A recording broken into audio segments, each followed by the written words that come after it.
Primerkadagi o'zgarishlarni to'g'rilab olganimizdan so'ng endi tikishni boshlaymiz. Menda oldi bo'lak, orqa bo'lak hamda lastavitsamdan ikkita bo'lagim bor edi. Mana. Primerkada nimalarni o'zgartirdik? Oldi va orqa oyoq choklarimizdan biroz ichkariga kirgizdik, chunki yig'ilib qolgan edi, hamda mana bu yon choklarimni men kalta qildim. Hamda mana bu lastavitsalarim ham ozgina ingichkalashdi. Gipyur detallarini kattaytirib qo'yib, qo'lda choklab tayyorlab oldim. Endi tikishni boshlaymiz. Tikishni birinchi bo'lib mayda detallardan boshlaymiz. Bizda truseyimizda u darajada mayda detallar yo'q, lekin qilishimiz kerak bo'lgan narsa birinchi navbatda mana bu gipyurimizni mana bu asosga mahkamlab olishimiz kerak bo'ladi. To'g'ri, o'zi mahkamlangan, lekin yana bitta asosiy joyi bor, chunki biz buni bunday qoldira olmaymiz. Mana bu festonini biz mashinkada zigzag chokida xuddi braletda oldi bo'lakni va poyaslarini feston joylarini mahkamlagandek, mana bu joylarni zigzagda mahkamlab tayyorlab olamiz. Faqat bunda orqa tomoni kesilmaydi, chunki bular yaxlit. Oldi va orqa bo'laklarimizga mana festonlarimizni tikdik. Zigzag bilan qora, orqasida bejeviy. Xuddi braletga o'xshab. Albatta dazmollab olamiz, chunki ozgina cho'zilishi mumkin. Shuning uchun dazmollab to'g'rilab olamiz. Ana undan so'ng biz lastavitsalarimizni tikishimiz kerak bo'ladi. Xuddi primerka jarayonida qanday tikkan bo'lsak, bu yerda ham xuddi shu yo'l bilan tikib olamiz. Demak, olamiz lastavitsamizning o'ngi tomonini truseyni o'ngi tomoniga qo'yib olamiz. Mana. Qo'yamiz va mana bu tomonini ham tikib tayyorlab olamiz. Mana buni bu ko'rinishda ulaymiz. Mana. Va birdaniga lastavitsamizni HB tomonini ham qo'yib ulab olamiz. Mana. Ahamiyat berayotgan bo'lsanglar, mana bu HB lastavitsam hozir bichuv jarayonida men kichkina qilib oldim. Mana 0,5 sm, 0,5 sm yonidan kichkina. Hozircha tikib turamiz, keyin jarayonda men sizga sababini aytib o'taman. Lastavitsamizni oldi va orqa bo'laklarini o'rnatib tayyorlab oldik. Mana. Mana bu orqa tomoni. Boya aytib o'tganimdek, mana bu HB, ya'ni astari ichki qomatga tegib turadigan tomoni HB dan bo'ladi bizda va men buni 0,5 sm ga kichraytirganman. Nima uchun? Chunki hozir men rezinka bilan обработка qilganimda rezinkamni tikib o'g'irganimdan keyin mana bu joyi qalin bo'lib ketadi. Shuning uchun men buni kesib oldim. Endi mana bu lastavitsalarni tikishni ketma-ketligini mana bu joylarni biz sizlar bilan primerka jarayonida ko'rganimiz uchun sizlarga bu yerlarni endi mashinka chokida ko'rsatib o'tirmadik. Mana tikdik, orasiga oldik, choklarimni tozalab oldim hamda zigzag choki bilan mahkamlab oldim ikkala tomonni ham. Va yengilgina dazmol bilan ishlov berdim. Endi mana bu lastavitsamizni, pastki lastavitsani ustki lastavitsaga mana bu yerni mahkamlab qo'yamiz. Xoh mayda qo'l bilan, xoh mashinka strochkasi bilan, lekin yirikroq.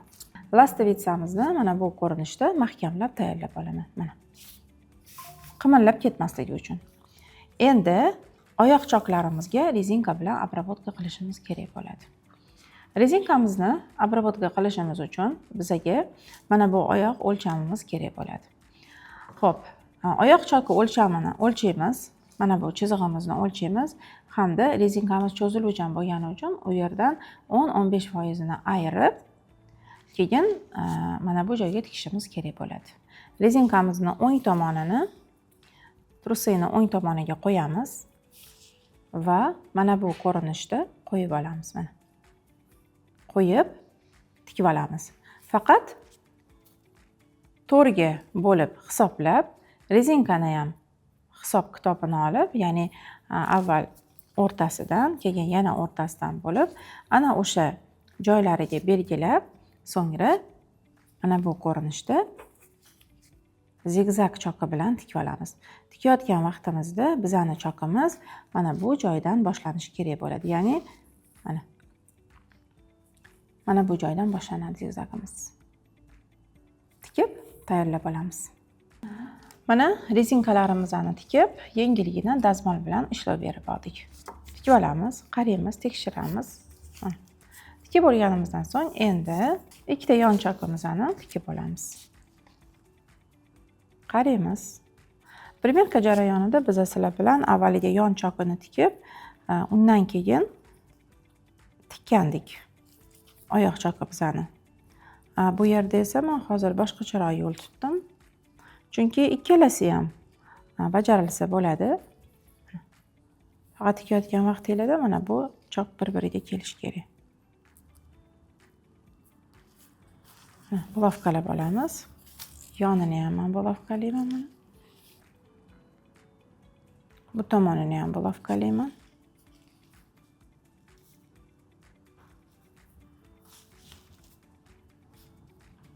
Bulovkalab mashinkada zigzag yordamida ulab olaman. Zigzag yordamida ulayman. Agar overlock bo'ladigan bo'lsa, overlock bilan ulashingiz ham mumkin. Ya'ni mana bu joylari toza bo'ladi. Lekin men hozir overlock bilan emas, faqatgina zigzag choki bilan bitta chok qilib yurib olaman. Ana undan keyin chetini men обработка qilaman. Mana yon chokimni zigzag choki bilan tikib oldim. Mana. Tikib olganimdan so'ng endi mana bu joyini ko'ramiz. Mana orqa tomon. Orqa tomonini endi biroz tozalab olamiz. Men uni ozgina tozalaganman. Yana ham mana chokimizni tozalab olamiz.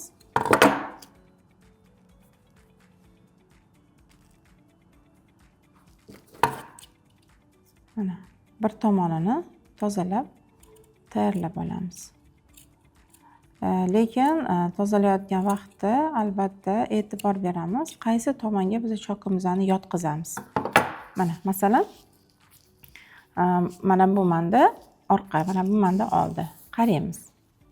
Mana. Qaysi tomonga yotqizsak chiroyli turadi mana. Men mana bu tomonga yotqizibman. Natijada mana bu yon chokim orqaga qarab turadi mana. Yotqizaman. Mana shu ko'rinishda yotqizib, mana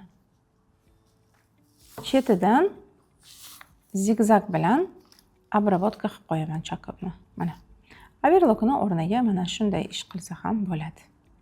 Agar men rezinkani boshqacha usulda tikaman desangiz, marhamat, primerka jarayonida ko'rsatganimizdek avval yon chokini tikib, обработка qilib, ana undan keyin oyog'ini, chokini rezinka bilan обработка qilishingiz mumkin bo'ladi. Mana yon choklarini ham tikib tayyorlab oldik. Ahamiyat berayotgan bo'lsanglar, mana ipim bejeviyda. Ya'ni asos qanaqa bo'lsa, xuddi shu rangdan foydalandim. Iloji bo'lsa, siz mana bu gipyurni ustidan qora rangda yurishingiz ham mumkin. Ikkalasi ham mumkin. Tikib oldim. Endi mana bu bel chokini ham xuddi mana bu rezinkani tikkanimiz singari tikib обработка qilib olamiz. Mana. O'lchaymiz necha santimetr? 10% yoki rezinkani tortilishiga qarab 15% ayirib, ana undan keyin tikib обработка qilib olamiz. Faqat rezinkani tikib olayotgan vaqtimizda mana ahamiyat beramiz. Mana bu bir-biriga ulab, mana bu festonlarini tayyorlab olamiz. Mana. Orasini ochib tayyorlab olamiz. So'ngra tikamiz. Rezinkani tikayotgan vaqtingizda mana birinchi tomonini mahkamlayotgan vaqtingizda rezinkalarni cho'zib yubormanglar. Nomiga tortamiz. Nomiga. Boyagi foizimizni tortamiz. Ko'rishingiz mumkin. Ozgina nomiga. Faqat rezinkani.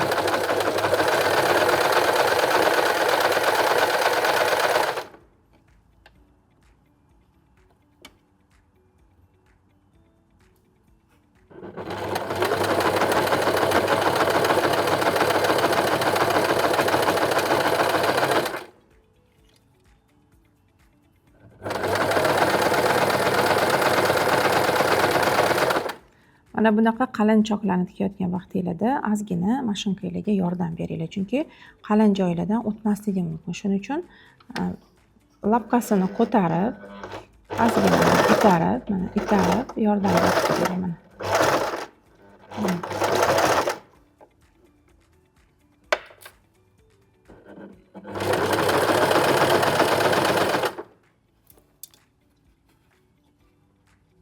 Men cho'zaman, ozgina rezinkani o'zini cho'zaman.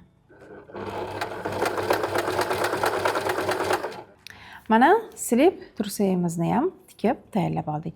Eng oxirgi bo'lgan belchoqlarini ham tikib, yengilgina dazmollab oldik. Umumiy qilib aytganimizda komplektimiz tayyor bo'ldi.